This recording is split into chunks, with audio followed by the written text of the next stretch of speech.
इस बार तो clean sweep हम लोग हो रहे हैं। तो यहाँ पे महागठबंधन की स्वीप होने वाली है। नमस्कार दोस्तों, वेलकम टू माय चैनल, जहां हम राजनीति को न सिर्फ डिस्कस करते हैं बल्कि उससे मसाला लगाकर परोसते हैं ताकि आप हंसते हंसते सीखे और सोचें। हमें हराने के लिए कोई माई का लाल पैदा नहीं हुआ है। हम ब्रह्मा पे लिखे हुए लकीर को भी मिटा सकते हैं। इस बार अगर खेसरिया सरकार नहीं बदला तो मेरा नाम बदल देना। और मैं सच कह रहा हूं कि ये लोग सिर्फ सनातन पे बात करेंगे। मंदिर तू बनेगा, मस्जिद तू बनेगा, अस्पताल का हर मौसा बने है। नहीं, उस पार्टी में तो सब कलाकार हैं। मैं नचनिया हूँ। क्या बात कर रहे हैं? मैं नचनिया हूँ। यही बात तो हम तुम्हारे मुंह से सुनना चाहते थे। आज हम बात करने वाले हैं बिहार विधानसभा चुनाव 2025 की, जो खत्म तो हो गया लेकिन सदमे की लहरें अभी भी चल रही हैं। महागठबंधन की पार्टियां और उनके लीडर्स तो जैसे ट्रेन से गिर गए हैं। कुछ को चोट लगी है, कुछ को सदमा और कुछ को तो सीधा कोप भवन जाना पड़ा है। ये का हो तुम कौन सा झंडा गाड़ दी हो जो आसमान में लहरा रहा है? हम तो गाड़े हैं और लहराए भी हैं। कहाँ? हमको तो कहीं दिखाई नहीं दे रहा। और जन सुराज के प्रशांत किशोर, अरे भाई उनके साथ तो मानो कोई खेला हो गया हो। सॉरी प्रशांत किशोर जी, क्या मतलब? Hero, you wanted to be hero, you have turned out to be hero. NDA की लैंडस्लाइड विक्ट्री के पीछे क्या क्या कारण थे वो तो आप सब न्यूज चैनल पर सुन चुके होंगे। जातीय समीकरण, विकास के वादे, मोदी मैजिक, नीतीश का अनुभव वगैरह वगैरह। हम यहाँ वो सब रिपीट करके आपका कीमती समय खराब नहीं करेंगे, बल्कि आज का वीडियो है प्योर एंटरटेनमेंट। हम लेंगे मजे उन सभी प्रत्याशियों के जो 14 नवंबर की दोपहर तक सरकार बना रहे थे। कोई खुद को सीएम इमेजिन कर रहा था, कोई डिप्टी सीएम, और कितनों के कैबिनेट ड्रीम्स तो बस सपने ही रह गए। जी हाँ, हम बात करेंगे राहुल गांधी की, जिन्होंने कांग्रेस को बिहार में नेक्स्ट लेवल पर पहुंचा दिया है। पर वो लेवल पता है कौन सा है? बेसमेंट।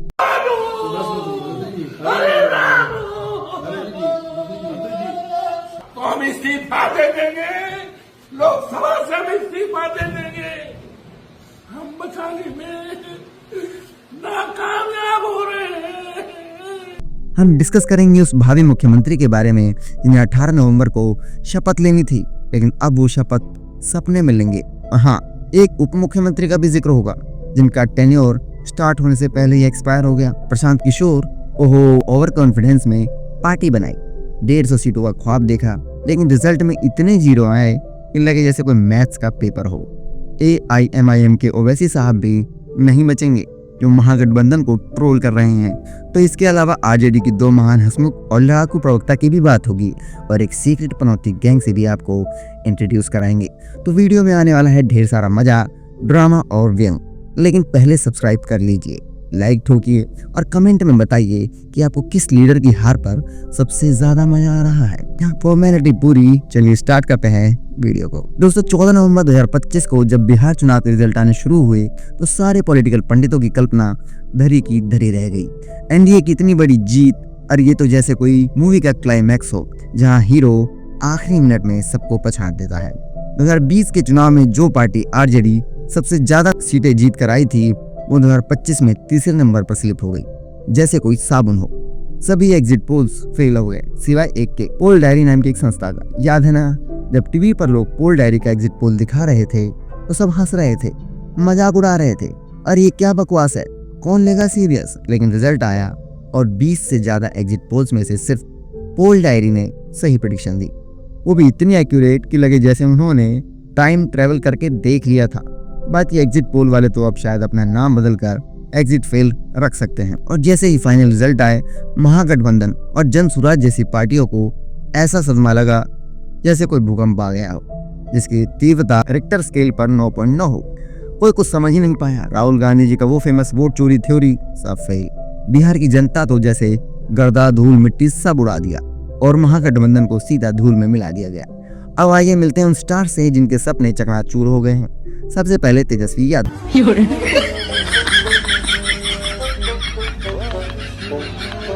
वो भावी मुख्यमंत्री जो 18 नवंबर को शपथ लेने की तैयारी में थे। उन्होंने तो बिहार के लिए 40 लाख करोड़ का बजट बना रखा था। इमेजिन कीजिए वो बैठे हैं कैलकुलेटर लेकर ये रोड बनाएंगे, वो ब्रिज बनाएंगे, जॉब्स। लेकिन बिहार की जनता ने कहा चल कर। पिछले विधानसभा चुनाव में आरजेडी सबसे बड़ी पार्टी थी, लेकिन इस बार वो लीडर ऑफ अपोजिशन बनने के भी लाले पड़े हुए हैं। अब तेजस्वी जी अगले 5 साल तक बैठकर 2029 की तैयारी करेंगे। शायद कोई नया बजट बनाए, लेकिन इस बार 50 लाख करोड़ का बजट होना चाहिए ताकि अगली बार जीते तो कुछ एक्स्ट्रा तो हो। अब बारी उस उप मुख्यमंत्री की जिनका कार्यकाल शुरू होने से पहले खत्म हो गया, मुकेश सहनी। मल्लाह समुदाय के सबसे प्रसिद्ध नेता होने का दम भरते थे ये। 15 सीटों पर चुनाव लड़े, लेकिन रिजल्ट 0। अरे अगर 0 से नीचे भी कुछ होता तो भाई साहब एड़ी चोटी का जोर लगाकर वो भी हासिल कर लेते। इमेजिन कीजिए, सहनी जी सुबह उठते, आईने में देखते कि आज डिप्टी सीएम बनूंगा, लेकिन शाम तक रिजल्ट आ गया और सपना रह गया। अब शायद वो सोच रहे होंगे अगली बार मल्लाहों के अलावा किसी और कम्युनिटी को भी टारगेट करेंगे, चाहे वो कोई भी हो। चलिए अब ऐसे व्यक्ति से मिलिए जो या तो खुद सीएम बनता या रिमोट कंट्रोल से बिहार चलाता। प्रशांत किशोर। कि सियासत फिर आप छोड़ेंगे? छोड़ देंगे बिल्कुल। ऐसा क्यों लगता है आपको कि 25 से कम? रिजल्ट के बाद अगर 25 सीट से ज्यादा जदयू को आ जाए तो आप आइएगा। अगर जनसुराज जीता होगा तो भी कहिएगा, मैं छोड़ दूंगा। वजह क्या है? अरे ये तो आप लोगों ने कहा कह रहे ऐसे कैसे होगा। मैं कह रहा हूँ इतने दावे के साथ कह रहा हूँ कि नहीं आएगा 25 सीट। इन्होंने और कॉन्फिडेंस में जन स्वराज पार्टी बनाई, 150 सीटों का ख्वाब देखा, लेकिन रिजल्ट में 150 में से 1 और 5 कहीं गुम हो गए, सिर्फ 0 बचा। वैसे प्रशांत जी के भाग्य में ये 0 उसी दिन लिख दिया गया था जब इन्होंने कैमरे के सामने माथे से टीका पोंछा और खुद को जबरदस्ती सेक्युलर साबित करने की कोशिश कर रहे थे। और वो प्रसाद फेंकना, शतरंज वाला गमछा छाती पर लगाना, अरे ये कौन भूलेगा। रिजल्ट में वो खुद ही गेम ओवर हो गए। ज्यादातर सीटों पर उनके कैंडिडेट्स ने जमानत जब्त करवाने का नया रिकॉर्ड बनाया है। ओवैसी साहब की AIMIM भी नहीं बची, 5 सीटें जीती और अब ट्वीट करके कांग्रेस को वोट कटवा कह रहे हैं। देखा आपने महाभारत का, दे देते तो बच जाते, नहीं दिया अब हमारी गलती नहीं है।